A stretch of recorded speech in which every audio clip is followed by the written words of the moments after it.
I heard a scream, like a real scared scream. So I'm like, oh shit. So I get up, I run into the bedroom, and she's standing over next to my nightstand on my side of the bed. And I knew immediately what had happened. She had looked behind my nightstand and come face to face with my Facts on tracks. We're gonna break some vinyl down from the front to the back with facts on tracks.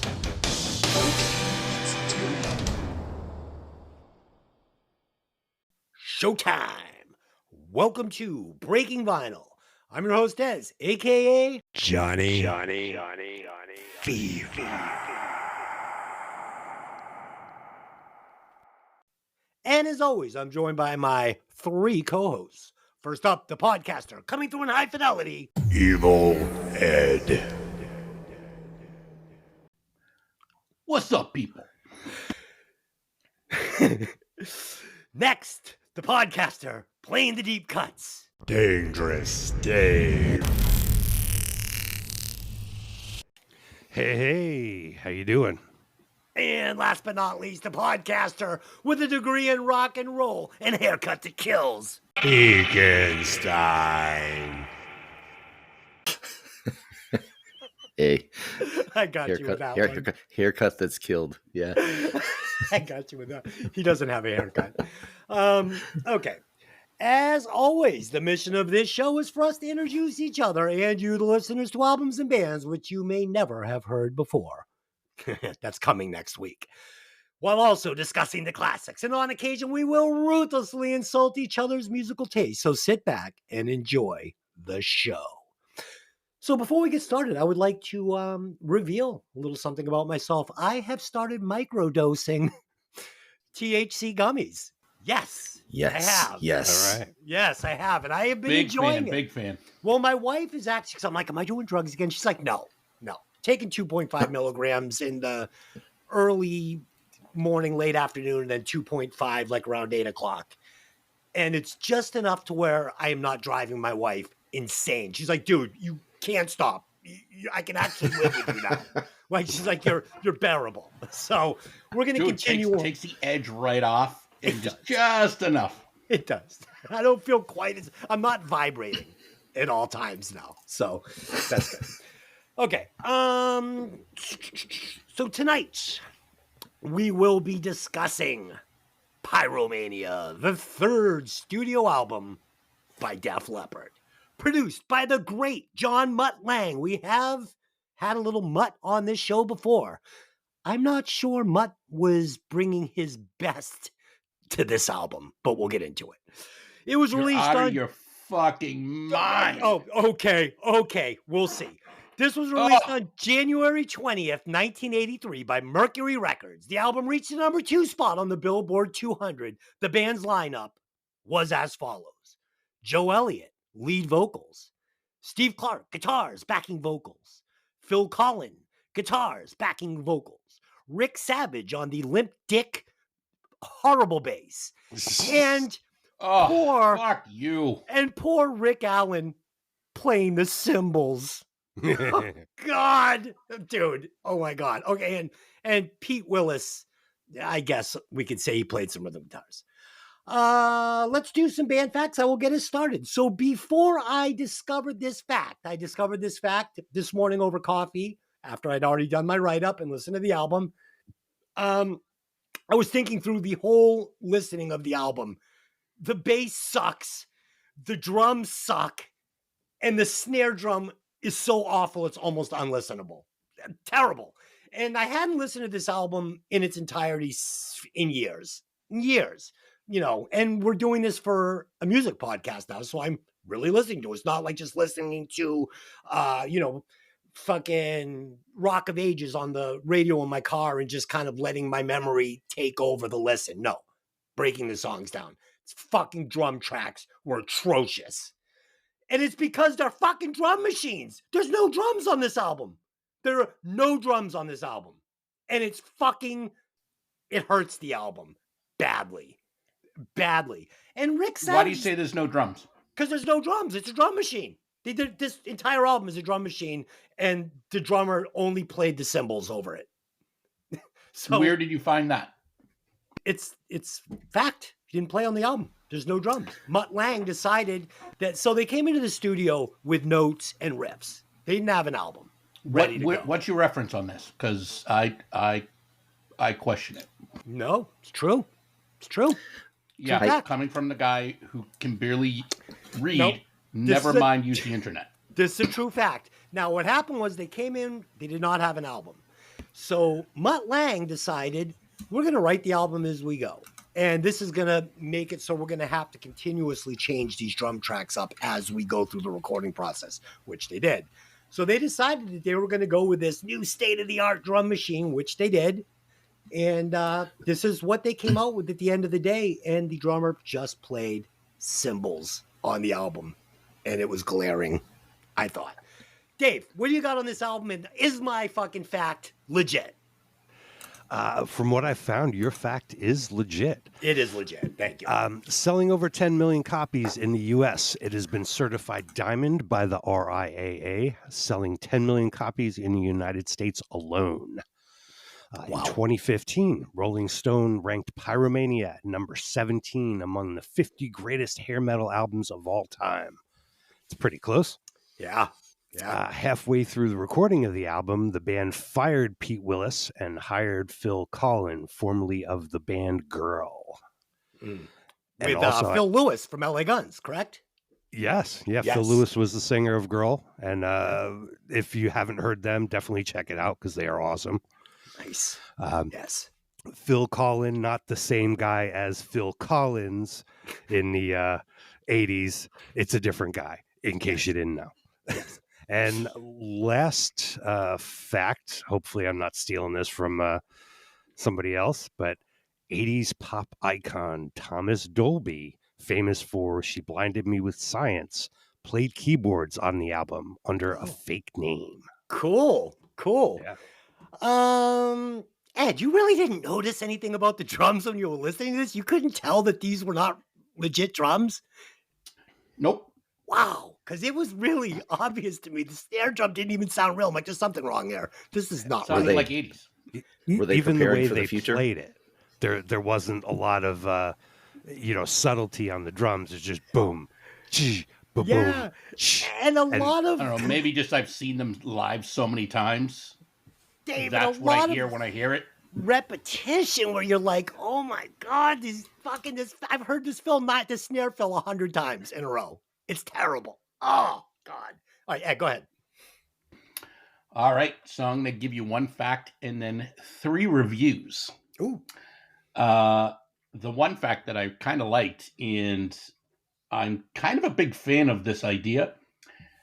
When they recorded the album, they kind of did it backwards, where there was a click track and everyone recorded their parts before the drums, There you go. which I think is cool, but it doesn't mean that you can't play, a live drummer can't play to that.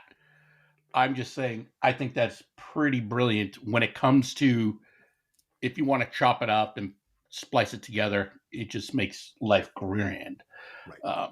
But now, so here are 3 reviews that I think just describe this, my opinion of this album perfectly, especially the last one. Dave Frick of Rolling Stone praised Leppard for putting much needed fire back on radio, producing sophisticated music, more emotionally charged than most of the synthesized disco that passed for modern music over the airwaves, adding that the band may not be highly original, but they mean what they play, and Lange's artful, busy mix easily covers up any faults. 2. Sputnik Music staff reviewer thoroughly recommends the album, filled with tight musicianship, infectious melodies, and anthemic choruses to pretty much anyone, no matter their taste in music. And 3, which is my favorite, which is actually Joe Elliott.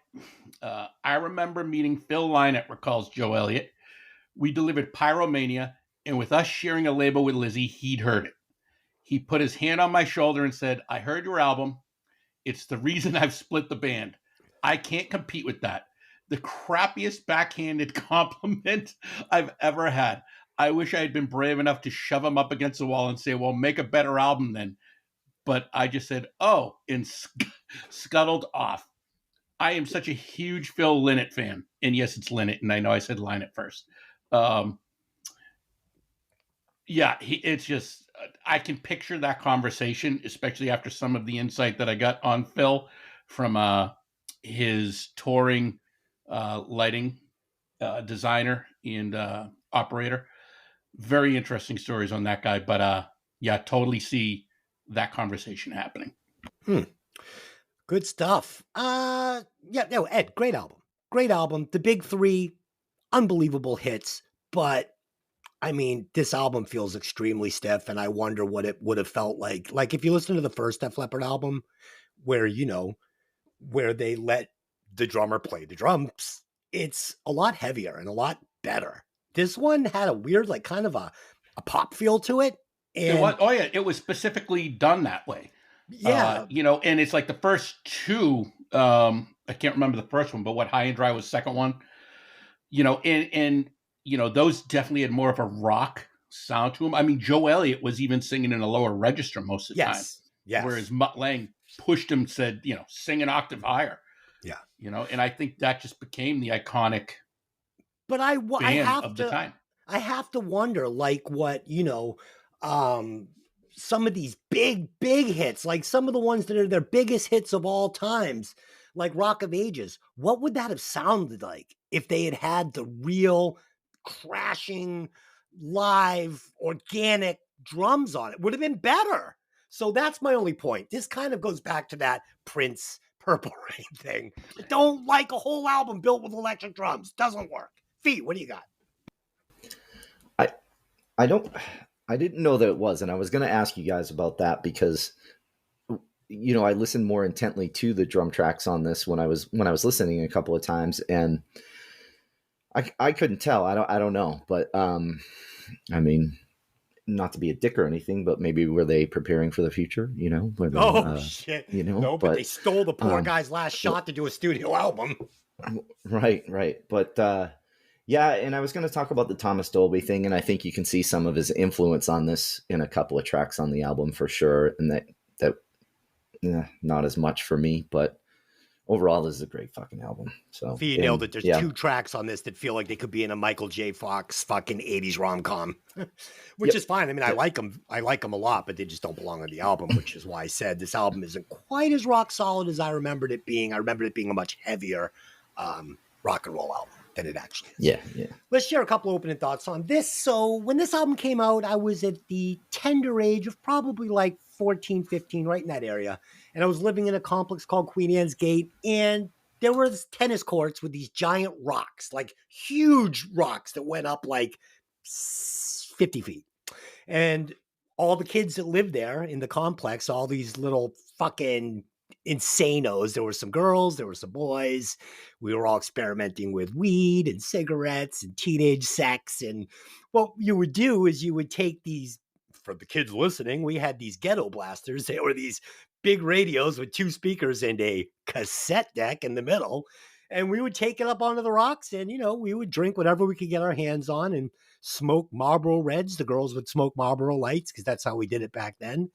And, we would have teenage sex in sleeping bags, and it was wonderful. It was wonderful. And this was the album that we would play over and over and over and over and over. So, yeah, this one has a place in my heart. I love it. Dave, what do you got? Well, I have heard the album before many times. When I was just getting into rock and metal, this album was all over MTV. Also, my older cousin, who I talked about before, he was already a Def Leppard fan. Somehow I got my hands on the cassette and listened to it on my Walkman quite a lot. This was one of the early Walkmans, not the cool slim ones that was barely the size of a cassette. No, this one was the size of a paperback book and would burn through 4 AA's in about 3 hours. So yeah, especially, I used to deliver newspapers when I was, 11 or something like that. I'd be walking around with this giant Walkman strapped to my side, listening to Def Leppard Pyromania. And I had to hide the tape when I went home because of metal controversy and overprotective parents. It was great. Of shit. course, as the years went on, I've grown to appreciate the technical complexity of the album as well as the kick-ass songs. The only thing I take away from that, Dave, is that your parents loved you, and I'm jealous. Ed, what do you got? Oh my God. Oh yeah. So yeah, I wasn't quite as old as Desi. In fact, I'm gonna say I was born. No. I was still preteen when this came out. But I do remember being that preteen playing basketball with this absolutely cranked on the boombox and just, oh my God, yeah. It was so good. It was like nothing I had ever heard before because I grew up, with all my dad's music, which was, the Stones, the Beatles, Led Zeppelin, Grand Funk Railroad, all those bands. And then I heard this and I ran home, played it for my dad, and my dad's like, "Pah, that's nothing." It totally just deflated any idea that I had of good music. But this album wound up becoming one of my all-time favorite albums. It's so good. I love it. Yeah. I mean, when this came out, it was released in 83. I think we all got our hands on it in, the summer of 84, 14. That was the year I lost my cherry. So yeah, this was the year. 14. Big year. Big year for the kid. However, I take insult to smoking Marlboro Lights as the girls smoked Marlboro Lights because I liked Marlboro Lights. Well, no, but that's just Marlboro Reds. But that's just how it was. Like in junior high, all the girls had the silver and white pack, and all the boys had the red pack, and that's just how we did it. Feet, what do you got? Let's add some more sexism in the show. I love it. Let's do it. Yeah. Those fucking gay silver light cigarettes. It's ridiculous. I love it. I'm with Ed on that one. I liked the Marlboro Lights at the time, I believe. You would. Well, I mean, not when I was 11, but you would have got beat up on the rocks. If you were a dude and you pulled out the silver pack, that's it. You're getting beat up. Like Matt Dillon Over the Edge style. Because Queen Anne's Gate was like a fucking future prison show, and like Jesus. Yeah, it really was. Fee and I have been to Queen Anne's Gate several times. Oh yeah, post Desi. Dude, that place was the best. It came with chicks that wanted to fuck around. Like, for a 14-year-old child, I moved there. My mother was like, all right, go explore. I was like, ooh, I found one girl. I found another girl. I found a couple other derelict dudes. It might as well have been the Project Des. Of course, girls wanted to fool around. It was the best, man. If you had a sleeping bag, you were good to go. Sorry, Pete. I digress. No. Go. You're good. No, I don't have much on this. And honestly, I don't really remember this album that vividly from being a teenager or anything. I knew I liked it, and it was always like when you'd hear it on WBCN or something like that, and you'd be like, fuck yeah, these guys are awesome. Or was it ZLX, HJY, like all the local radio stations that would play tunes like that. It was great. No, my main takeaway from them came very recently was they had a residency out here in Vegas, and every April one of the ticket agencies sells $20 tickets, and I got a $20 ticket to see these guys, and they were great seats. I was like 25, 30 rows up from the stage, and I went by myself, and I absolutely ruined it for the guy next to me. Absolutely fucking destroyed it. Screaming all night, jumping up and down like a fucking schoolgirl. Having fun? Having a blast. And like literally like jumping into this guy, bumping in there. I thought he was going to beat the shit out of me. I'm like having the best time of my life. And I wrecked that guy's night. And I did it all for $20 plus drinks. It was awesome. Oh, shit. Yeah, but you were acting the way you should act at a concert. Yeah. Yes. And that guy was pissed. It drives me nuts when you get people going, sit down. It's like, it's a concert. I want to get up. I want to jump around. I want to have a good time. It's music. Live. Exactly. Like and Ed, as you know, they play hit after fucking hit after fucking hit. And you're just non-stop. Like, oh my God, I didn't think this could get any better. And they still sound amazing. Yep. Absolutely. Yeah. Absolutely. And if you did a side-by-side of Phil Collins and Phil Collins, you would know they are very different people. Both ultimately went bald. Yes, both ultimately went bald. One was a drummer and one is a guitar player. Yeah, Ed, you know what it's like when you're in a band, you're on stage, and there's like those groups of people that stand there with their arms crossed and refuse to move. Oh. Like, I'm too cool to be here, but I'll watch. Like, fuck Yeah, you. exactly. And they're whispering about your band to the other guy. Yeah, the guy yeah. next to him, like, oh, if I was Yeah. up there, you know I'd be Yeah. playing better. Yeah. Like, These guys, yeah, that was terrible. that was terrible. I've never played a show in my life. All right, so it is time to do the Fast Five. I will give you guys two choices. We can either do famous couples in music history, pick one, or we can do congratulations, you're a doctor. Pick your practice. I can tell you that the rock and roll couples is going to be a lot safer. We'll go with couples. I'll save the other one. Okay. Whose wife was crazier? Kurt Cobain and Courtney Love, or Justin Timberlake and Britney Spears? Dave, who had the crazier wife? Kurt Cobain, because she may be a murderer. Okay. Ed, who had the crazier wife? I'm with Dave, Kurt Cobain. And Fee. Yeah, same. But I'll tell you now, Britney's given her a run for her money for sure. Yeah, I think I gotta go Britney Spears, but I've never seen fucking Courtney Love like shaving her head and putting on like fucking, I don't even know. She's nuts. Yeah. Okay, number two. Which husband was a bigger asshole? Tommy Lee and Pam Anderson, or Axl Rose and Aaron Everly? Dave, what do you got? Oof. Tommy Lee, I guess. Yeah, I think so. Both not quality husband material, No. from what I hear. Both smoking the red pack. Ed, what do you got? I don't know either one personally. And just so I'm basing this off the person that I would least likely enjoy hanging out with and would probably want to punch in the face, and that would be Axl Rose. Okay, and Fee. Yeah, I'm with Ed on this one, and for the exact same reasons. Like, I think I'd want to just knock Axel's fucking teeth in if I ever, like, he just drives me nuts. Yeah, I got to agree with both of you. I mean, at least Tommy Lee probably made Pam Anderson laugh a little between beatings, so I got to go with Axl. He's the bigger asshole for sure. Okay, who is the hotter rock video couple? David Coverdale and Tawny Katane, or Janie Lane and Bobby Brown? Who brought it hotter? Dave. Whitesnake. Okay, Ed. Yeah, definitely Tawny Katane. And she should have made that crazy list too. She has a list of husbands that all left her because she's crazy. So yeah, definitely Whitesnake. And Fee. Yeah, Whitesnake, 100%. It is Whitesnake all day, even though Janie Lane was a little hotter than fucking David Coverdale. But I think Janie kinda smoked goofy. the silver pack and David smoked the red pack. So Dave's a little cooler. We'll go with Whitesnake.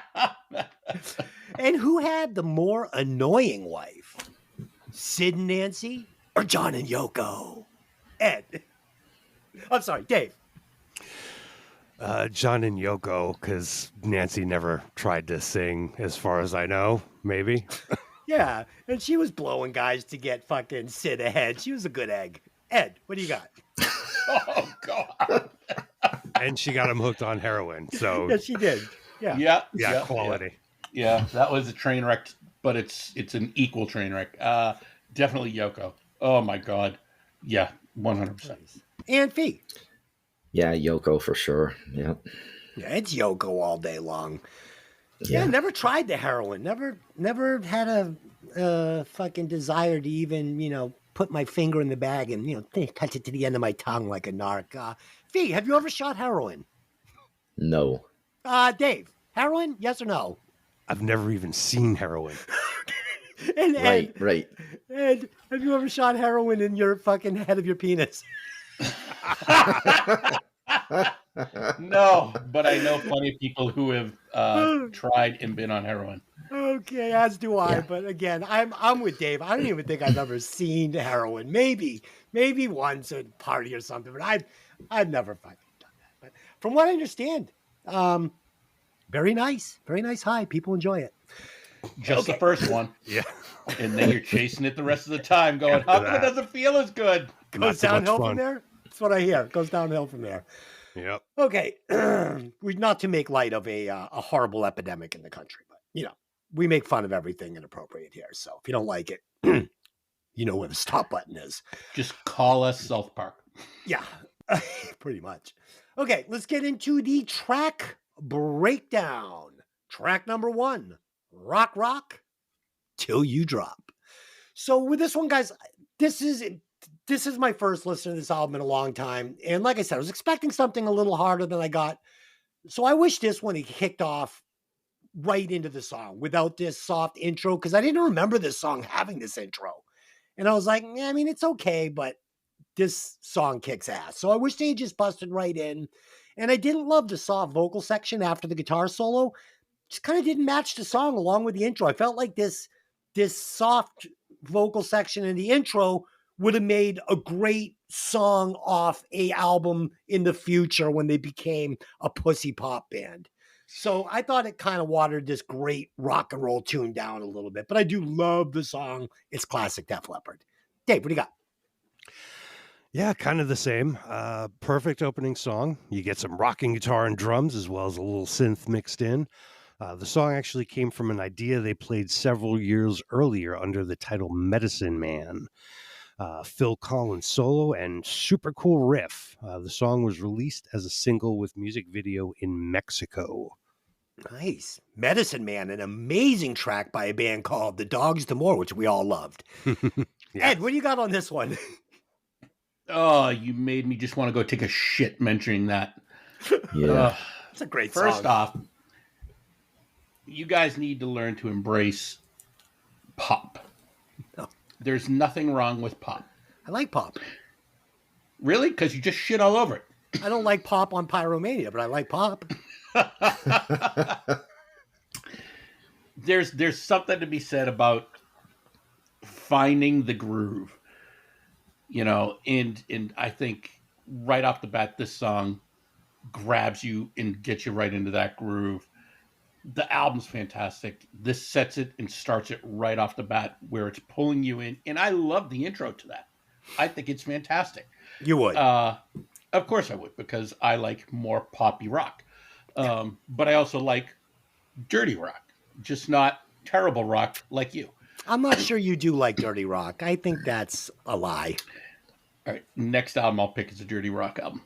I'm sure. Yeah, my version of dirty rock. Oh, God. Oh, it'll be like fucking Cherry Pie by fucking Warren. This is some sleazy LA rock. Bad boy. All right, to get back to Rock Rock Till You Drop, huge mid-tempo groove that gets your head moving, and it just as you're thinking the song isn't going to, like, where is it going? It transitions into that great riff, and I just love that riff. The lyrics, the melody, the verse set up this anthem chorus so perfectly, because that's what it is. It's anthem rock, and I fucking love it. The twin guitar of Phil Collins and Steve Clark, I think they match wonderfully, even though I know Pete was on all the backing tracks. It's kind of cool to know that Mutt kind of just said, Phil, it's playtime. Just solo. That's all we want you to do. Play a solo over everything. And it works, I think, great. And Def Leppard vocal harmonies are always flawless, and they're always huge. Yes. Like, great harmonies. Dave, let me ask you a question. So did Collins play all the solos on this, or did the other guy play a couple? I am not 100% positive. I think they brought Phil in for pretty much all the solos. I know Pete Willis didn't play any. I'm not sure if they had Steve Clark play some or not. Because I did notice on a couple of songs, specifically a couple where there were the dual guitar playing solos, that there was this one lick that showed its ugly face like 3 or 4 times on the album, maybe 2 or 3 times on the album. And it was like that Mick Mars where it goes, blah, blah, blah, blah, blah. And I was like, no, that can't be Phil Collins. He's way too good to play that lick.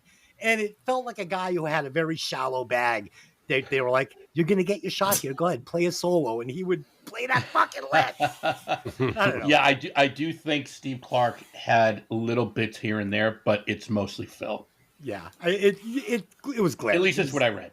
That's what I felt. I felt it was bad in there. Just a couple of spots. I was like, oh, there's that shitty lick again. Phil would never play that.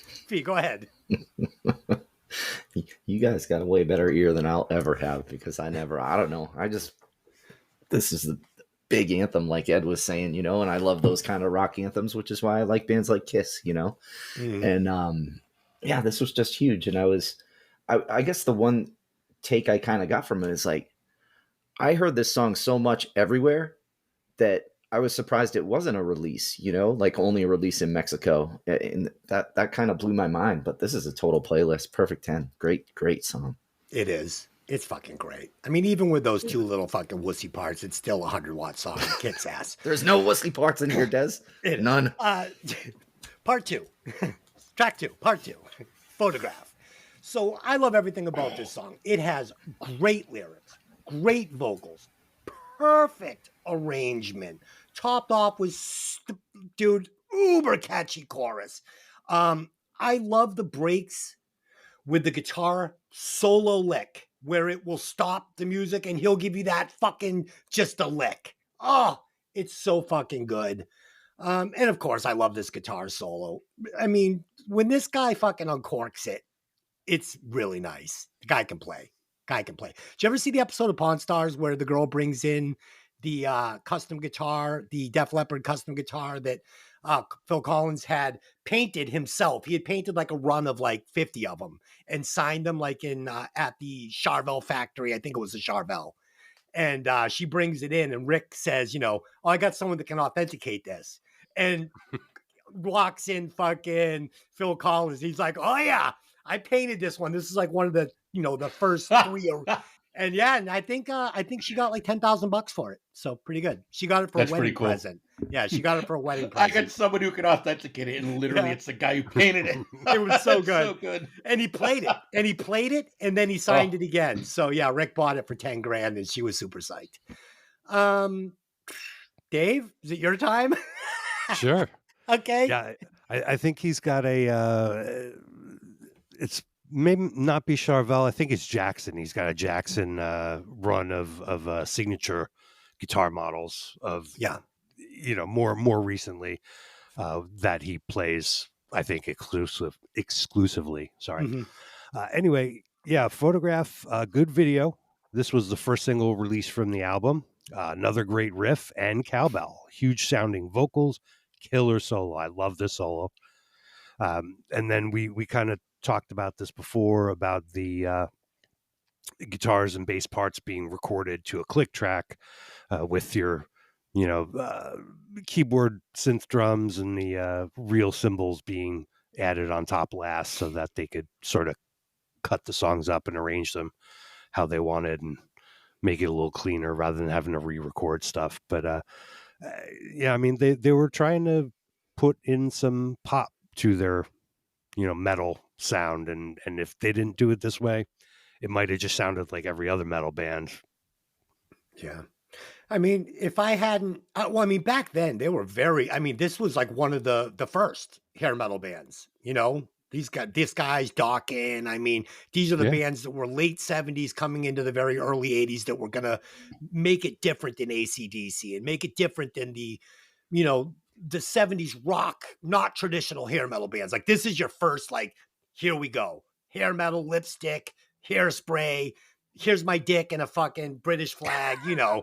This is where we're getting it. Ed, go ahead. Nice. Dave, if we were in person, I'd hug you right now. I think you, that would be weird. You said that perfectly. So who hasn't heard this song? It was one of the biggest songs on the planet, and it deserves to be. I mean, God, I've played this in so many bands, and it is super fun to play. The bass line's not difficult, but it is just, I think this bass line is one of those songs where, nope, just rock that E because it is so fat and huge. Dude, when it kicks in, I love it. Just rock that bass line because you can't play bass. Just go and ride that E. Oh, dude, it's so good. It fits it perfectly. I don't know. I love it. The pre-chorus is huge. Change from the verse with the heavy keyboards that distract your ears in a good way. Then the chorus comes in with the smooth guitar picking, hypnotic melody and harmonies. This is my idea of a perfect song. All the music is full. It's clean. No one's stepping on top of anyone. The lyrics are phenomenal. The melody flows so well. Yeah. And the singing, the harmonies, it's the signature of the band. It's good. It's great. It's a great song. But I can't believe that you won't get on board with the fact that fucking Rick Savage's bass line was just gross. So Listen. basic, and the sound is so bad. I love it. He I doesn't think play any sometimes runs it's fine. Sometimes you don't have to. on the whole album. It's about no, he does. He does. I bring it up actually in one of the Okay. songs, so I we'll can't talk wait about it. because I didn't hear it. Fee, tell us why you love this song. Oh, everybody loves the song. If you They don't, do. I'll kick in the dick. You know. Power pop at its finest right here. And be patient with me for a second. Okay. My kids are big Taylor Swift fans, and they're not big metal fans. Like, the only time they ever hear it is in my truck when I'm driving around with them, and they get mildly annoyed, like, oh, I love this song. You girls like this song? And they're like, no. And so to get them try to get them kind of to cross over, Taylor Swift played with Def Leppard, the show Crossroads, right? And this was one of the songs they played. Yeah, it was Def really Leppard good. is so gay now. They play with Taylor Swift. They're gay. It was, and she was young. She was a teenager at the time. It was when she was country. It's Crossroads is a country show that they cross country artists with rock artists or other artists, and they kind of do each other's music and kind of do original versions of them. It's pretty cool. Cool So show. this was before she was an NFL star? Before she was the correct. backup tight end of the Chiefs? Yes. Okay. No tight end there. No. But anyway. Tight end for the tight end of the Chiefs? So no, it was just, it was a good thing, but Taylor Swift chose them to play with because she grew up listening to Def Leppard. Her parents are huge Def Leppard fans. And I thought it was pretty cool when I watched it, and I made my kids watch it. So it was good. They're still not Def Leppard fans, unfortunately. Do your daughters smoke Marlboro Light or Marlboro Red? And neither. They don't smoke? No, good, God, no. Good parenting, Fee. Thanks. Okay. Track number 3. Stage fright. What the fuck? I don't know. It's an honest question. I don't know. I don't have kids. I mean, if I had no daughters. one smokes these days. I mean, it's such a rarity now. Fucking Dave smokes. He told me he had a cigarette and a fucking Mountain Dew for breakfast. Yeah. Right. One out of the 4 of us. The kids don't smoke. They vape. Come on. Oh, that's true. Yeah, It's jewel true. pods. Yeah. Dude, Right. I went into the fucking the weed store, I guess is what the kids call it today. I couldn't believe it, man. I quit smoking pot, 10 years ago. I walked in, I'm like, holy shit, it was like 7-Eleven, but weed. Yeah. Wow, it was awesome. I was like, all Candyland. right, listen, I need to talk to somebody. I haven't had THC in my system in 10 years. I don't want to freak out or have a fucking heart attack or forget how to breathe. I just want to take a gummy to relax. My wife's like, chill out, dude. Oh my God. You're so wound up. I love it. Oh, God. I went nuts. I haven't taken one today. I'm looking forward to it. Okay. Stage Fright, track number 3. I have mixed feelings on this song. This one felt dated to me in a bad way. I didn't care for the guitar lick and the fucking riff in the verse. It was so dark and it was so blah. But it had that 80s pop chorus that I enjoyed. I just wish I was enjoying it in a different song on a different album. Ripping guitar solo, really good. But when you compare this to songs like Too Late for Love that's coming up, it is literally a piece of shit. Dave, what do you got? Well, we got the old make it sound like a live concert recording trick So to bad. start things off.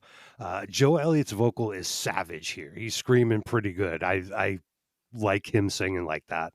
The guitar solo sounds a little flash dancey, however. Just the way they get into that music. I don't know, Flashdance or Fame, or I can't remember exactly what I'm thinking of, but it sounds something like that. Yeah, they could have went a little tougher with the solo section. Fortunately, they get back to rocking for the rest of the song and more great vocal screaming.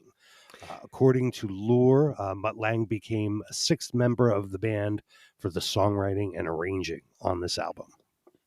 Interesting. Dave, it feels like this song could have been on that fucking Top Gun album, right? That compilation album. Oh, sure. Like, that's what it felt like to me. This one felt like when they were like told Would Cheap have fit Trick. perfectly. Yeah. They were like, hey, Cheap Trick, write us something like really gay. And they're like, oh, we can do that. And they fucking wrote fucking that song for fucking Oh my God. Top Gun album. What's wrong with you, man? Ed, dude, I can't wait to flip this album. I got a story for the ages. Ed, go ahead. Oh, shit. Jesus. All right, Stage Fright. You know what? I hadn't heard the song, God, forever. And I think it held up in the fact that it was recorded in 1983. In the fact that the simulated live opening to the song is so smooth, I think it was ahead of its time for that time period. Because I remember some really bad simulated live performances on recordings back then. But I think it's got strong guitars, drums, and bass. They're all a bit dirty and don't sound at the same level as Photograph. And something about it works. It keeps me interested. The song is more of a definite pop 80s sound mix. But they threw the Def Leppard rock sound and vocals on it. It's a bit immature, and I think that's what I like about it. It almost seems like it was for a previous album. In my opinion. I find myself needing to sing the chorus by the end of it, though. I think it's got a great hook. I took the bait and I just kept singing. I listened to the song like 3 times in a row afterwards. I listened to it once and said, I don't think I ever want to hear this again. Fee, what do you got? That's disappointing, Des. I really enjoyed this song too, like Ed. I thought it was fucking great. And my only real note on this was, well, 2 things. One, I found it strange that they had like 2 really good album or concert opener songs on this album with Rock Rock Till You Drop and Stage Fright. I was like, that's kind of weird. Like, why didn't they open with this? Maybe they should have. Maybe they shouldn't. I don't know. But either way, I thought that was kind of odd. But the other odd part is, like, that solo was ripping. I loved it. I absolutely loved it. And I was just kind of in awe all week when I read that Phil Collins just came in kind of after, and he said, just have fun, just play these solos. And he fucking killed it. Absolutely killed it. Is that, like, in the recording process, is that unique? Is that unheard of? Is that what's different about that? Play guitar solo whenever you want, right, Dave? Oh, yeah. Yeah, I mean... I don't... Yeah. You usually have a spot, open up for the guitar solo, and then, if you want to bring in somebody else, say, oh, Eric Clapton's in town, maybe he can drop by and lay something down on this song, and here you go, you got bar 8 to bar 15, go for it. Yeah, I you really you need to just know what key it is. And what's funny, and just to go off that recording, just someone coming in and showing up, friends of mine who are recording, I think, their 3rd or 4th album now. It's so funny because they're at the point where they write the rough tracks and they hire everyone to come in and record it other than the vocals. The guitar player, who's a fantastic guitar player, is like, yeah, you know what? He's like, I find when I record something, I'm more critical than if I give someone an idea, say it needs to sound like this, but add a little bit of your own to it. And he's like, I'm not as critical. So he actually prefers other people to record the final tracks on the album. What? So your friend's band is a cover band? No, they write the songs, they record the tracks, but for the final tracks, they hire professional, like it's one of those, hey, Steve Lukather showed up, type I don't things. think I've ever heard of that before. That's odd. What? It's strange. I find that strange. If I had a band, I would want my band to record the album. Wow, you need to read more books, Des. That is like the thing. I mean, is that the thing now? Is that what the kids are doing? It's always been a thing. Okay. We've literally discussed this on how people haven't played their own instruments on albums. True. Interesting. Interesting. Yeah. Where are we? Did everybody talk about this song? Yeah, we're good. Okay. Feet, awesome solo. I agree with you though. Greasy guitar. Yeah. Solo. Really good. Play, Fill it as playlist best. track. Yeah, Yeah, I like fill it. it as best. Track 4, Too Late for Love. So when I hear this track, it makes me think how close this band was to writing classic rock and roll songs like Have a Drink on Me by AC/DC. It's close because it has these iconic legendary guitar riffs. It has these great vocals that you hear them once, you know them all. But it has this tiny stink of hair metal on it, which is fine. It's fine because that's what they were doing. They were pioneering a new genre of music, and I get it, and that's great. So I give them props for that, but it holds it back from that level of Have a Drink on Me songwriting. But it's awesome.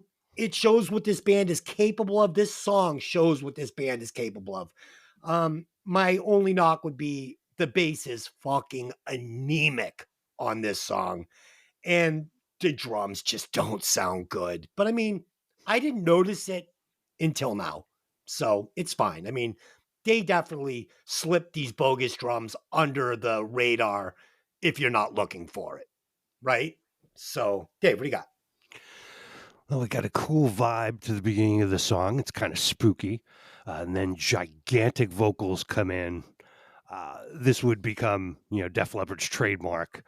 I would argue they went too far after this album and overdid it with the giant vocals and the sampled drums and the keyboards. I think this is the last Def Leppard album that I like. After this, just not for me. It's kind of odd. The tom drums are mixed very loud on this track. You'll hear the drums playing, and then all of a sudden, there's just this really loud tom hit, and you may not notice it at first, but if you go back and check it out, you'll hear it. This was the 4th single released from the album, and I had no idea there was a video made for this song, but apparently there was. I looked it up on YouTube. Never saw it back in the 80s, but it's just them playing on stage. Dave, so it's funny. You beat me to the punch just by one song. So first of all, this is the only Def Leppard album I will listen to. I fucking hate all other Def Leppard. Pour Some Sugar on Me. He's talking about how sweet and sticky his feet are. It's Two gross. steps behind. Yeah, it's just gross. Like his feet aren't sticky or sweet. If you saw this guy with his shoes off, you'd run. But you beat me to the punch on this. I wrote for the next song, Die Hard the Hunter. By this time in the album, the way overuse of the 80s hair metal gang vocals is starting to kill the experience for me. It sucks. Ed, what do you got? I think you suck, Des. Okay. I think you hear things for the wrong reasons. Nope. Yep. Coming from the man who doesn't leave his house or experience life in any way outside the 4 walls. I went out to dinner last night. Went to the casino. Actually, and you went to the pot store, so I stand correct. Yes. Very busy schedule. Yeah. Then went home and microdosed. Yes. I do love you, Des. I do. Thank love you. Song opens with that 80s idea, and so many bands did it, and it's kind of, I didn't love it, but that whole dystopian apocalypse fucking world's fucking falling to shit with the simulated electronica computer sounds makes you think that Terminator robots are going to take over the world. It sets a mood, but then I like when the wind comes and the single guitar, it sets that loneliness, which I do enjoy. I can feel the heartbreak with that chorus opening. And then the huge gang vocal harmonies. I don't get tired of it. I love it. And the only reason, normally I see your point of getting tired with it, but it's Def Leppard. It's their identity. No other band does it the way Def Leppard does. And that's why it doesn't bother me, because no one else does it that way. And it's kind of, that's how you know it's a Def Leppard to me. Like, oh, I know these vocals. The gang vocal. Yeah, but it's got harmonies interlaced with it that just, the layers upon layers of vocals are huge. But this song, I mean, it sounds like a ballad, but it kind of isn't. it's weird with, because the tempo changes and it slows down. It's like halftime, double time, halftime, double time. The instruments weave in and out of each other throughout the song, mixed with the haunting vocals. I think it's an underrated song. Uh, it was it was successful, but listening to it now, I think it should have been so much more than what it was at the time. Again, listening to it now, you can't compare it to what's available and how things are done now. For 83, I think just this whole album, all these songs were new technology, groundbreaking ways to do things. Yeah, I mean, sure. I think that some of the reason I was bagging on Mutt Lang in the beginning was I think some of the choices that were made before this album got started are what holds it back a little bit.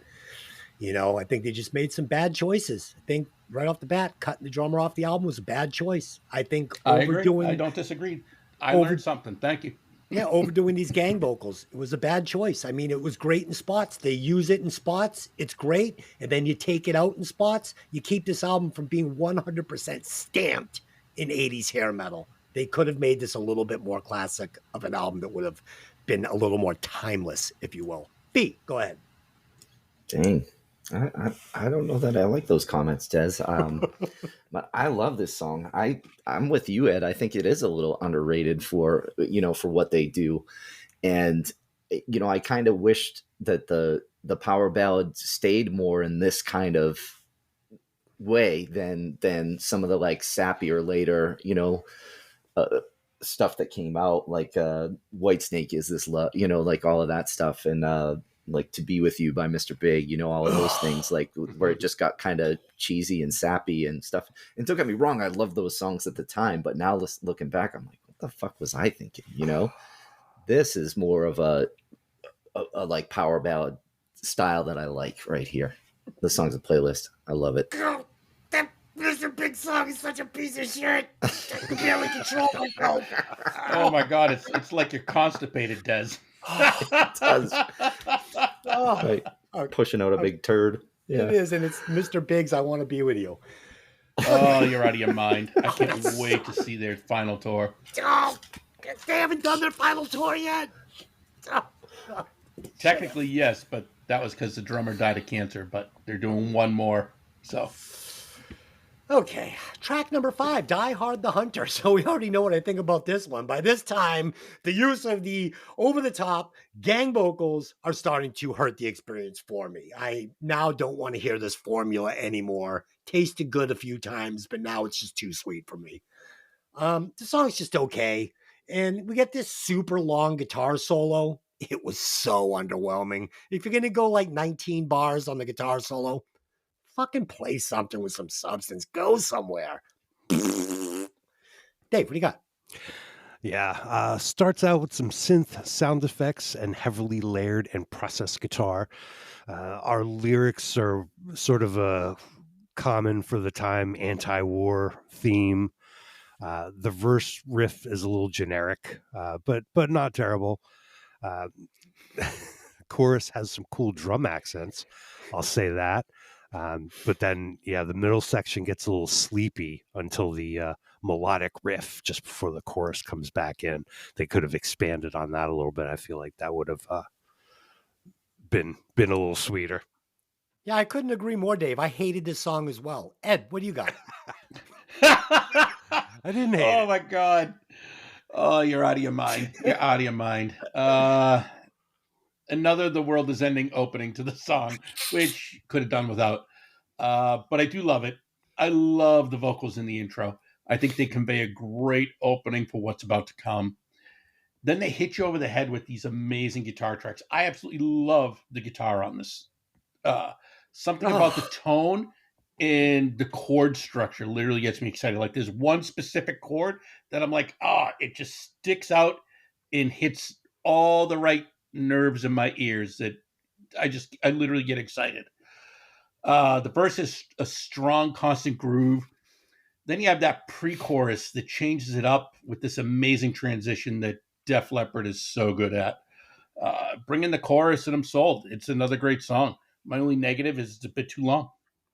So, Ed, what's going on there? Did you dye your hair or something? I have not taken a shower today yet. hair looks very dark today for some reason. Looks No, good. no. Looks good. Looks like you visited like Uh-huh. hair club or something. I was about to say the opposite for you. Oh, thank you. Well, Appreciate that. normally I'm like, wow, how does Des' hair not have any grays? And I have so many. And looking at it today, I'm like, oh, that's why. No, I've stopped dyeing my hair black and I've let it grow out natural. This is my natural color. I am Yeah, I'm a silver fox now. You are. You what the do kids have great call hair, it. man. I am very jealous of your hair. Dude, we went out to the casino last night. I wore like a sweatsuit with a pair of like checkered red Chuck Taylors. Checkered red Vans, the slides. Oh, what do you think? You're in the mob? My wife was like, look at you. You're an old man now. You're in a sweatsuit with fucking checkered slides, gray hair, and reading glasses. I was like, so the waitress left the table, and I said to my wife, I go, what do you think she would say if she was talking to the police? And they were like, describe the last people. Like, well, he was an older gentleman with gray hair and readers and a pair of slides. What the fuck? With fucking tattoos on his neck. I don't know. Okay. Fee, do you need to talk about this song? I do. Okay, let's hear it. Because, now I'm going to borrow a word that you use a bit here is like, I like the song, but there's some goofy sound effects in this. I almost feel like everybody left the studio and then Thomas Dolby came in and like fucking worked it up a little bit, Yeah. And for that, it's just okay because I'm with Ed. Like, it's a little too long, but there's something about that guitar sound on this that I really, really like. And I don't know if it weren't for those goofy sound effects on there, it would be a playlist song for me. But it's just okay. So did you guys think that Thomas Dolby looked exactly like Alton Brown, the fucking from the Cooking Channel, or what? Like, they look exactly alike. I thought it was the same dude first time I saw him. Like, holy shit, it's the guy from Science. Okay. Track 6. That song, Science. Let's just run it around the table. Great song. Love it. Great song. Yeah. P? Yeah, totally. Yeah. Oh, I love that song. Didn't this end side A? This song? One more, and then we Nope. end Oh, side I thought this one. Nope, and I wanted to bring this up because I couldn't find anything that had side B starting with Rock of Ages. Everything I've looked at had Fooling as the first song on side B. But I love that you wrote in the script, I thought this ended side A. I wrote that in there. In there. Okay. Oh, okay, you wrote that in there. Yeah. I thought All Des right. was confused, Well, this ends. which he clearly was. No, totally. I'd probably fucking on an edible. So my wife said I'm not taking drugs. I just want to clarify that. I'm still sober. I beg to differ. I think the edible. Tomato, right? Complete drug addict again. I don't know. I guess it's on a matter of how you use it and why. Okay. Well, then I'm doing good. All right. So that ends side A. I think we knocked that one down. I'm going to flip the album over. Anybody like to bring anything to the table about your week or your life? Maybe a dark secret? Ed? Okay. No. Fee? Definitely not. And Dave. No, I got to keep that shit under wraps. Okay, well, I'm about to give you guys a story. So we were out to dinner. And my wife reminded me of this. We were laughing, and she goes, this is like an us story, right? She's like, this isn't for your podcast. And I'm like, oh, it's for the podcast. So now it's for the Now it podcast. is. Wow. Yep. So this is You play with fire. So this is about a year ago. It's only going to embarrass me, but I'm not embarrassed. As you guys know, it can't embarrass me. So it's about a year ago before I moved upstairs. We still were sharing a bedroom. And it was a Saturday and she was in there cleaning like she does. And I was in the living room watching TV and I heard a scream, like a real scared scream. So I'm like, oh shit. So I get up, I run into the bedroom and she's standing over next to my nightstand on my side of the bed. And I knew immediately what had happened. She had looked behind my nightstand and come face to face with my rubber vagina. Oh, God, no. Oh, boy. So I was storing this rubber vagina behind my nightstand so she wouldn't find it. She was cleaning and she looked over and she was staring right into the eye of the rubber vagina.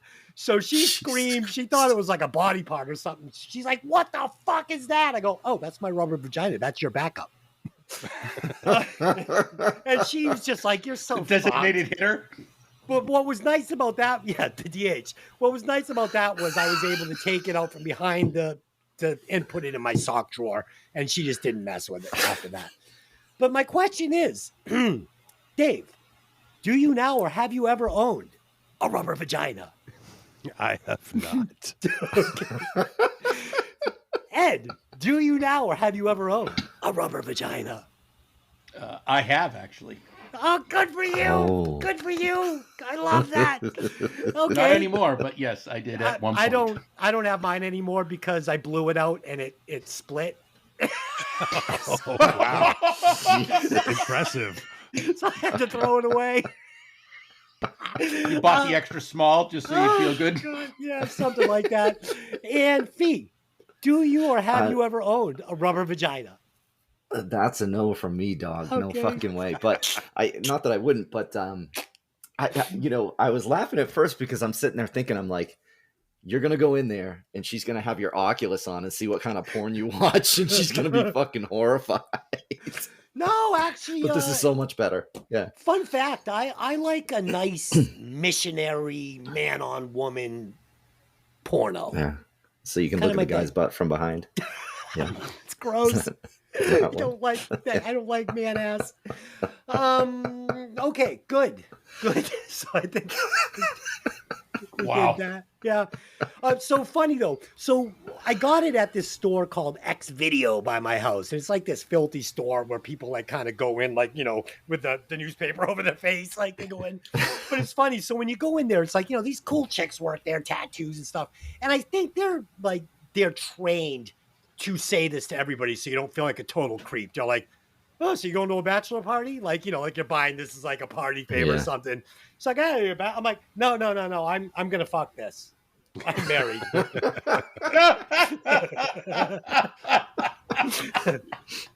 No Go personal home. use.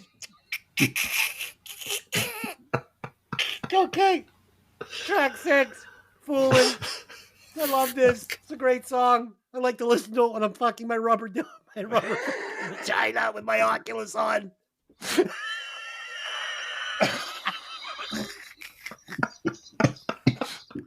Oh my god. I'm gonna shit my pants. I'm laughing so Can't hard. even fucking talk about the song. So this is as good as it gets. This is a soft ballad. Totally rocking chorus. we also get the rare bridge. That's better than the chorus. Bridge is better than the chorus. Really cool guitar solo. I loved it. Dave, talk about it. Yeah, this was the third single released from the album. Cool video full of weird 80s neon. It reminded me of Lopan's Lair from Big Trouble in Little China. It was a good song, interesting bass line too. I liked it. Oh, good reference on Big Trouble in Little China. I actually did that on Hey, did you ever see that movie? Good movie. Nice. Satire at its best. Ed, what happened to your rubber vagina? And then tell us about the song. How was it retired? Oh my god. Yeah, I just decided to get rid of it one day. And what did you do with it? Did you just throw it in the trash? Yeah. What do I get? Just threw it away. You monster. What, did you have a funeral for yours? Put it in a fucking van shoebox. I don't know, fucking. Buried it in the backyard. Shallow grave. Holy Oh shit. my god. Fooling. Oh shit.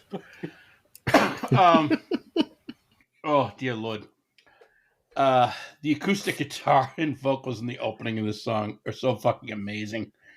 Then you have this smooth as shit bass line that absolutely pulls me in. I want to kiss Rick Savage for that. It's so fucking good.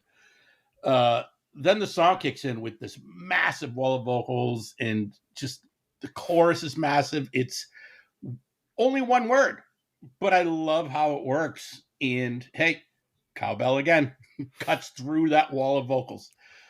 Then the transition back to the verse, it's like an orgasm. I'm exhausted from trying to describe what I just listened to, and I'm exhausted after talking about rubber vaginas.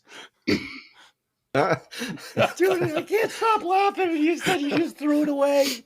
And the fact that you admitted that you fucked a rubber vagina on the podcast, I tip my hat to you, sir. I tip my hat to you, sir. Listen, Way it to takes be a lot to real. embarrass me. It does. It does. I'm Correct. not. I'm like you, Des. Takes a lot. Oh, Okay. shit. Okay.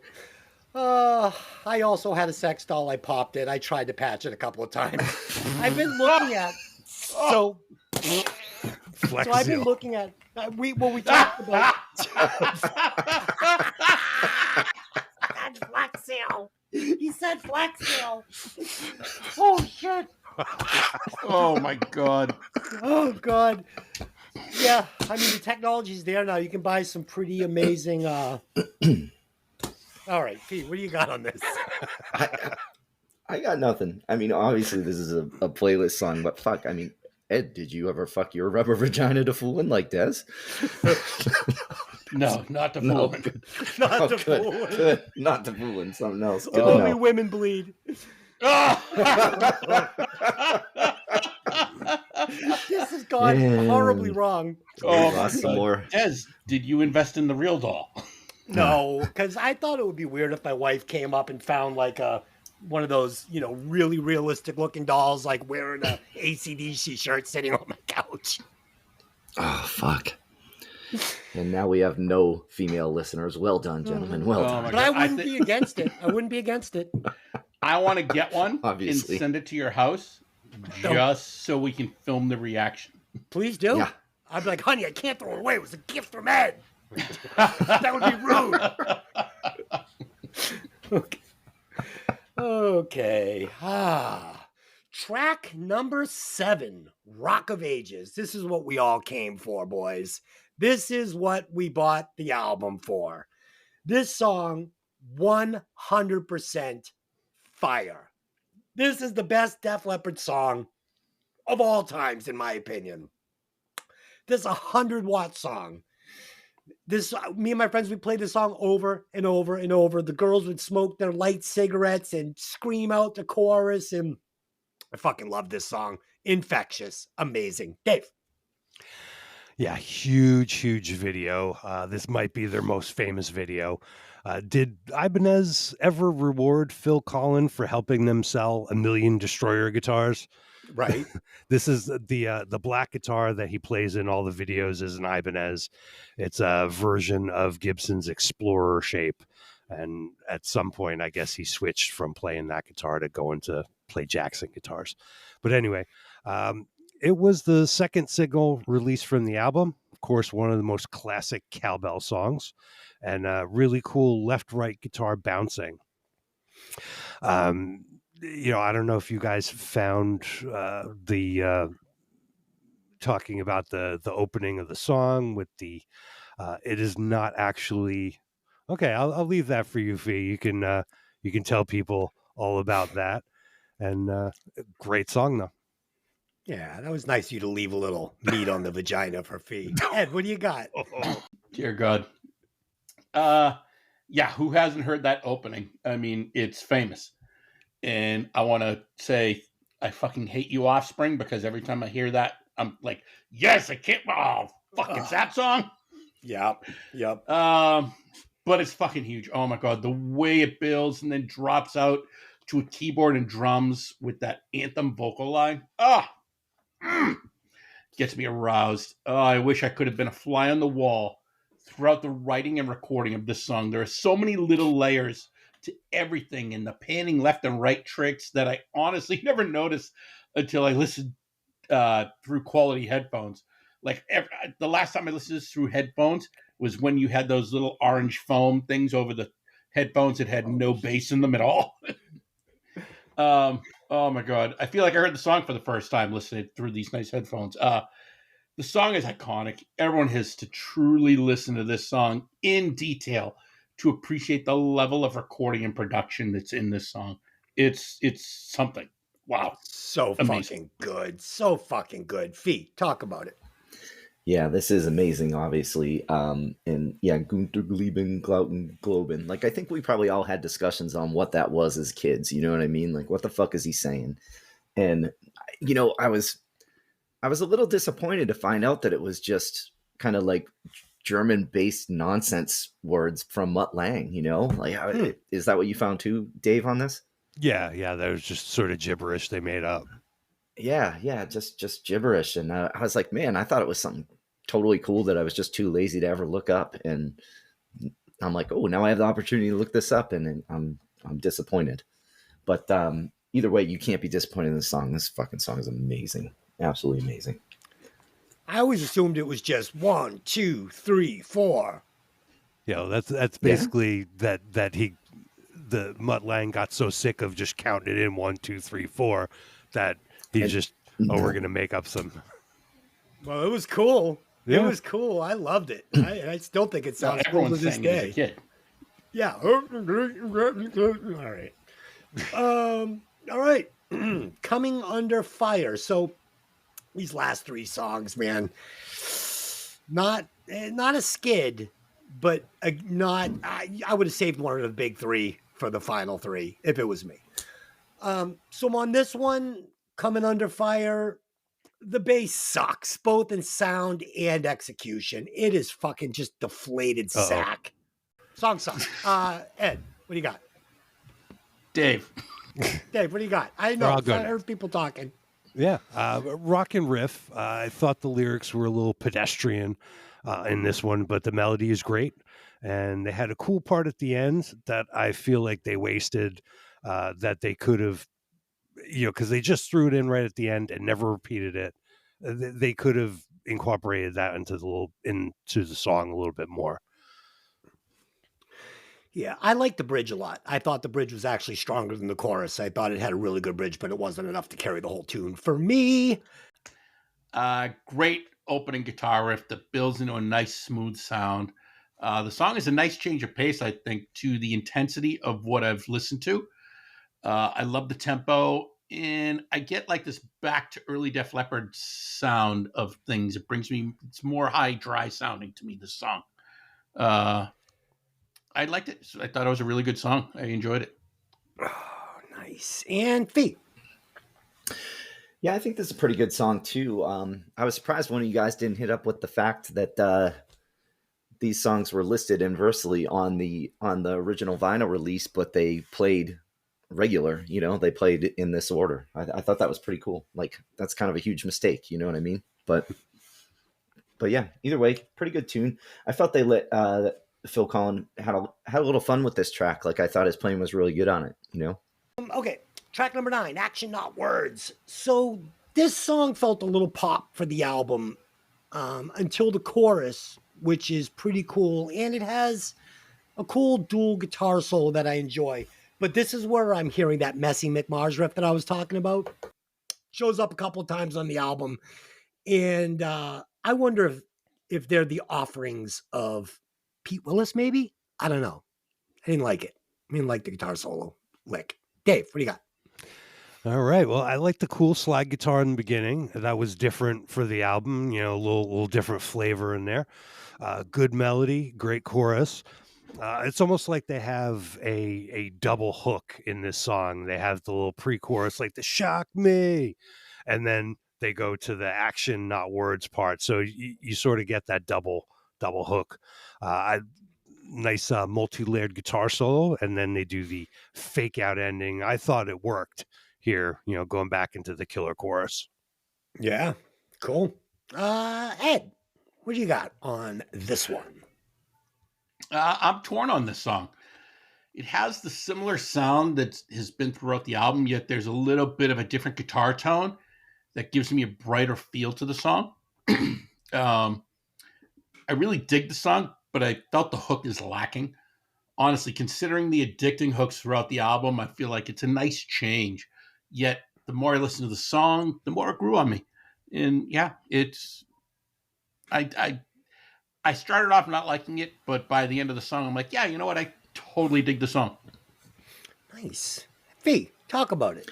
Track 9. I'm with you on that, Ed. I kind of felt the same way. The first couple of times I listened to it, I'm like, I don't know about this. And then when I did a closer listen, I thought some of the lyrics were maybe a nod to Kiss. I kept looking for that with like "Shock Me" and talking about like "Gods of Thunder" and stuff like that, you know. but I didn't find anything like that anywhere. But either way, by the end, I thought this was a playlist song. I really liked it. Nice. Track 10, Billy's Got a Gun, final track on the album. I did not like this song. I do not like these lyrics. I mean, Billy's got a gun, she's on the run, but I mean, it didn't resonate with me. I thought the guitar solo was boring, just didn't work. And this one felt like a bad version of Modern Day Cowboy by Tesla, like just not a good version of that song. So, Dave, what do you got? But it came out a couple years before Yes. Modern Day Cowboy. It did. So your comparison is inverse. Well, it just reminded me of that song, only not as good. So it Yeah. wasn't like they were ripping them off. They just hadn't refined it. Yeah, this was a cool song. I like the lyric, "There's danger in the air." Getting into the middle section has some interesting music, but the lyrics also in some other spots say, "Danger, such a strange emotion." When did danger become an emotion? It's not an emotion. Yeah. Song starts to ramble around the 4-minute mark. We have a laid back guitar solo. It sounds cool, but it's losing my attention here. But then they bring it home with, the pretty cool main riff. After that, following the song is a strange drum machine / synth pattern, supposedly created by inputting random numbers into a Linn drum machine to close out the album. Cool. I like the drum machine facts there. It's just everything's coming into focus. Mutt Lange's vision of this album. Ed, what do you got?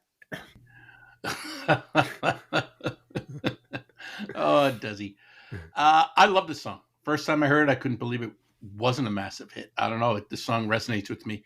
The opening is a great almost gallop and then drops to the bass and drums with an accent guitar, which I enjoyed. The chorus kicks in a huge way. I mean, it's a wall of music and vocals, and I think it's awesome. There's a key change for the bridge right before the solo that is a little weird, but it wasn't a deal breaker for me. I think the guitar solo is lackluster, but I think it works for the song. The second guitar solo is definitely better, and I feel it contributes to the telling of the story. In my opinion, I think the song is a little underrated. However, I can do without all the effects and drums that drone on and on and on for no reason whatsoever at the end. It was just pointless. Yeah, But I couldn't agree more. I love the meat of the song. Like I hear this every now and then on the radio, and I get excited because first off, it's not a hit, and I like when radio stations play deep cuts. So I love it. There you go. Fee, talk about the final cut on this album. Yeah, I think they probably should have made this a 9-song album. I would have been happy with that, but I'm not a huge fan of it because it's just some more weird sound effects, and I don't know how Mutt Lange let that bullshit happen at the end of the song, like more Thomas Dolby sneaking in the fucking studio, and that's what it sounds like to me. I don't know if any of that's true or not, but that's what it sounds like to me. It's just okay. Like the meat of the song, I think, like you're saying, it is good, but take out that weird shit at the end and the goofy sound effects, and it would be a pretty good song, but just okay. Yeah. All right, so that's it. We have done Pyromania, hopefully, and think we knocked it back. It is now time to release The bonus track.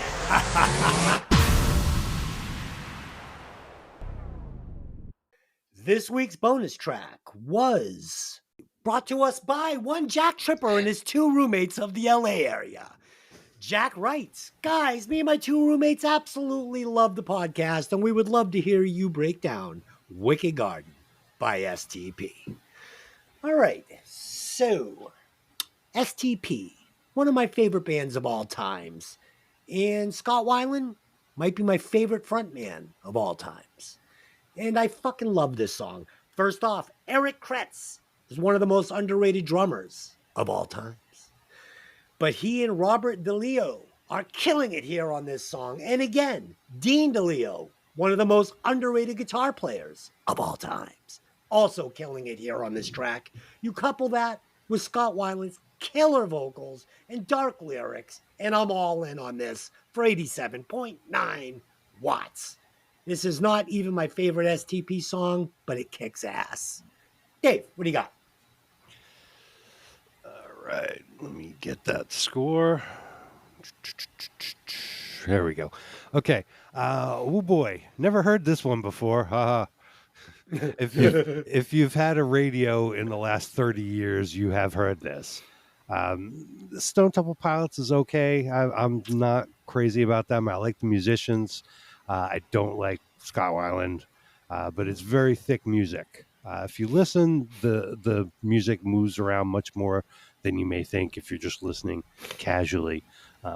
But yeah, I noticed some great drumming right at the end. I'm going to give it a 54. 54. Ouch. Ed, what do you got? Scott Weiland. Oh, guy, sexy. The moves. I'm the a little vocals. surprised Yes. by that. Yeah, you know what? I was not a huge grunge fan until Stone Temple Pilots came on the scene. Once I found them, oh man, when they're on, they're on. When they're off, I think they're off. But they are my favorite grunge band. Even I consider it a rock band because it's just so fucking good. Robert DeLeo and everyone else in this band, everything I see is Robert DeLeo's song, and I just give credit to the bass player because they're phenomenal musicians, in my opinion. Great songwriters. Their ideas and how they make them flow, I love it. I enjoy it so much. Every time I hear this song, I want to flip every table over that's around me. Nice. There's so much energy in Stone Temple Pilots, and they express it through the music. I gave this an 85.8. Nice. Yeah. And Ed, if you ever see him live, like you watch some live shows, man, he could just pull that shit off. They pulled these albums off. I wish I saw them with Scott. I did not. I saw them the tour after Scott died, and they were fantastic. The guy who was singing for them, great. I loved it. Thought they were phenomenal. Yeah. But even like if you go back and watch YouTube videos of them, I mean, the videos are great. Yeah. Good him God. live, he just something about him. He oozes. Yeah, rock star. Oozes just personality, and Yeah. you're addicted to watching him. Like you're like, oh my God, I need to party with this dude, but not the way he parties. Yeah, I agree. Everything you just said, we're on the same page, which is strange. Fee, go ahead. So Jack Tripper was telling me he picked this song because he wasn't sure how you guys would respond to it, and I'm glad that he did. No, Steve obviously Tripper. I like this song, because Jack and I are tight, we're good, but just loads of energy, and it just brings a lot of energy. But I felt the song was a little like lather, rinse, repeat, like it didn't really go a lot of places. So I wanted to rate it higher in the 80s, but for that reason, I gave it a 79. There you go. I agree, Fee. Like I said, it's not my favorite Stone Temple Pilots song, but this is off their first album, correct? I think so. Mm-hmm. Yeah, so they were still, they were still refining their songwriting. But I mean, right out of the gate, these guys just knew how to write and perform a song. Okay, Dave, will you please take those scores? And Ed, will you please take those scores? And by this time in the podcast, I just lose focus. Please calculate them. We've done how many, and you don't have it memorized? No, I don't. All right. Wicked Garden by Stone Temple Pilots is pushing a solid 76.68 watts.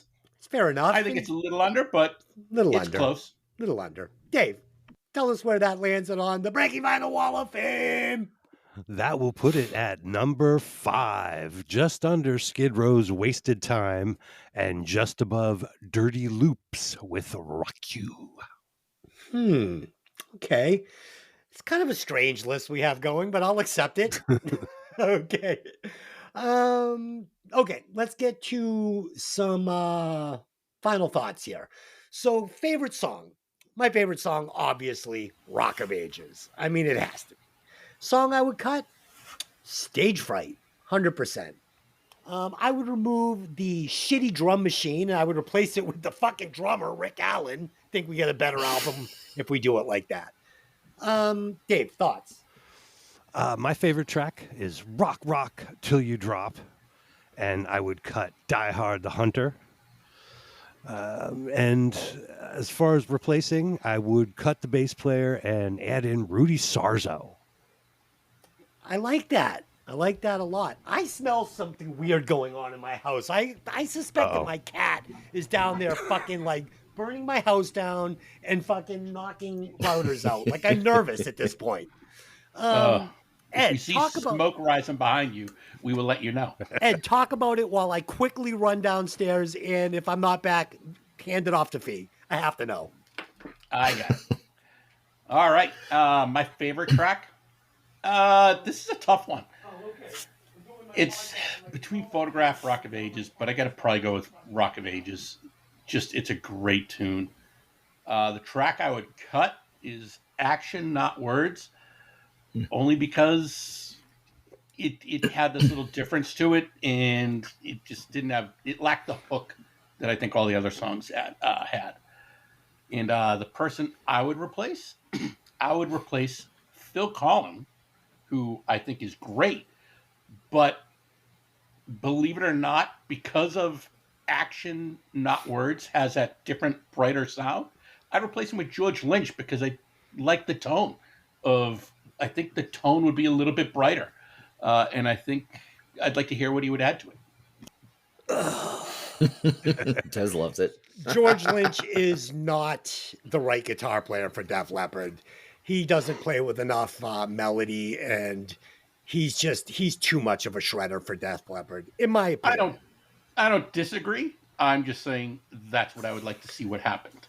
It would be interesting. I'll give you that. The wife is home early using the air fryer, so my gigantic Greek nose did not let me down. Fee, what do you got? I'm kind of with you on this, Ed, where I jumped around on this a little bit. There are a couple of tracks that could be the favorite, but I landed on Photograph. I felt that one gave me the most energy throughout the week. Got a cut. Billy's Got a Gun. I kind of did this as a goof at first, but I was going to say, hey, let's replace Rick Allen with a Lynn drum machine. But they already did that, you know. I think, and hear me out on this. I'd like to hear David Coverdale sing some non-creepy tunes, and I'd like to see what he would do with an album like this. It'd be a much tougher album. Yeah, I think. All right, I like that. I like that a lot. Let's do a quick final thought, score this thing, and get back to living our lives. I've got a gummy waiting for me. nice. So this is an iconic album. But when I wasn't listening to the big three hits, it felt a little dated in a bad way. I remember this being a much stronger album. It's a good album with some great songs, but with no real drums on it, it really hurts this thing. And it kept it from getting into the 80s for me, which it should have been, but there were problems. So for me, it's pushing 79.9 watts. It falls just short of being in the 80s, but it definitely has a couple of 100-watt songs on it. It's a great song, worth a listen all day. Dave, what do you got? All right. Can you hear me? Yes. Yeah. Okay. My camera went out. Okay. So yeah, this is not your typical metal album. They set the standard for all the later 80s glam bands to aim a little higher with their production, melodies, and incorporating some pop elements. This album was huge. Def Leppard was everywhere and wound up being in the same pop conversation as Madonna and Michael Jackson. So that's an achievement for them. They set out to do it, and they did it. Great album, definitely worth checking out. My score is 86. Nice. Ed, what do you got? All right. This album absolutely set the bar for everything else after it. Mutt Lange broke the mold with the production on this album. I think he invented a lot of things. I think he tried a lot of things. In Des and Dave's opinion, didn't work so well. In my opinion, and most of Fee's opinion, I think it worked most of the time. Mix that with the songwriting of Def Leppard, and I think you have a perfect storm for success. Everyone tried to replicate what Def Leppard did on this album, but I don't think anyone came close once this came out. And, kudos for them. They're at the top of the mountain by themselves with what they accomplish on this album. It's pretty close to perfection, in my opinion. I gave this a 95.2 watts. That is so bloated. That is so bloated. Fuck you. This is Fuck not you. even remotely a 90s album. Not even close. Okay, again, you are the biggest fucking shitstorm of scores. Shall we go down your scores again? Because you gave some of the worst fucking music ever. Monstrous scores, and then you question an iconic album, your words, and say that I fucking bloated it. Go fuck off. It's so bloated. Feet, what do you got on this one? Obviously, I love this album. And, like Ed was saying, like, really good production stuff on here. And how many albums have we talked about that we dinged scores and said, hey, imagine what a real producer could have done? Well, here's what a real producer did. And outside of a couple of speed bumps, this is a great fucking album. I couldn't quite get into the 90s because like a couple of those sound effects things were just really fucking off for me, like off-putting. So I gave it an 89.5. Nice. So let's see what a real producer would do with this. Hey guys, I have a great idea. Let's take your awesome hard-hitting drummer and fucking send him out for subs, and we'll use this fucking Lynn drum machine. Oh, what a great idea. Let's do it. Let's do it, guys. Like, what the fuck are you guys talking about? Mutt Lange single-handedly turned what could have been a 95 album into a 79, which is where it should be. He fucking destroyed this album with that shitty drum machine. Technology wasn't there yet. 1983. Disagree. It's a 1983 drum machine. It sucks. Go back and listen to the album again. It sucks. The drums. Okay. Ed, will you please calculate those scores and tell us how many watts Pyromania is pushing? All right. Pyromania, the monster hit album from Def Leppard, is pushing a rock solid, or shall I say rock till you drop. Oh God, don't. 87.65 watts. That's fine. That's I love fine. it. That's fine, because I'll be honest with you. Without the drum machine, if you did have the live drums on it, I would have been right around 85 on this album. So there you go. Dave, please calculate those scores and tell us where. Well, it's been calculated. I really just struggle here. Please just tell us where it lands on the fucking Breaking Vinyl charts. Def Leppard's, yes, Def Leppard's Pyromania falls at number 6 on the charts, just under the Beatles' Sgt. Pepper's Lonely Hearts Club Band, and over Alice Cooper's Welcome to My Nightmare. Perfect. Okay. We do Perfect. such a wide range of albums and styles, and it's funny when you see where they land and you try and put your mind around it. But that's fine. Number 6, I mean, it's a fucking killer album. Killer album. Fine with it being in the top 10. Okay, guys. So I have got next week's pick, and like we say in the intro of this show, sometimes we're going to discuss the classics, and sometimes we're going to try and introduce each other to new music. So I went down the rabbit hole. I do this all the time on YouTube, looking for new bands, new music, and I found one. I found a band that released an album in 2021. I'd never heard of it. I'd never heard of the band. I fucking love it. I've been listening to this album now for a few days. It is killer. Killer. This is a combination of like the Black Crowes and Tesla with their own like modern sound. Incredible drums, incredible bass, incredible guitar, incredible vocals. The band's name is Dirty Honey, and the album is Dirty Honey. So it's Dirty Honey by Dirty Honey. Go listen to it. I promise you, if you're listening to this show, you're going to love this album. It's fucking killer. And we're going to be doing The Usual Suspects on Hey, Did You Ever See That Movie this week? So go over and check that out. So guys, I thank you for joining me once again. Listeners, thank you for coming and wasting an hour and a half with us. But I got to go fuck my rubber vagina. So I'm going to have to let you guys go. Until next time, take the music out of the sleeve and let the music breathe. See you later. Bye. Later. What the fuck, man?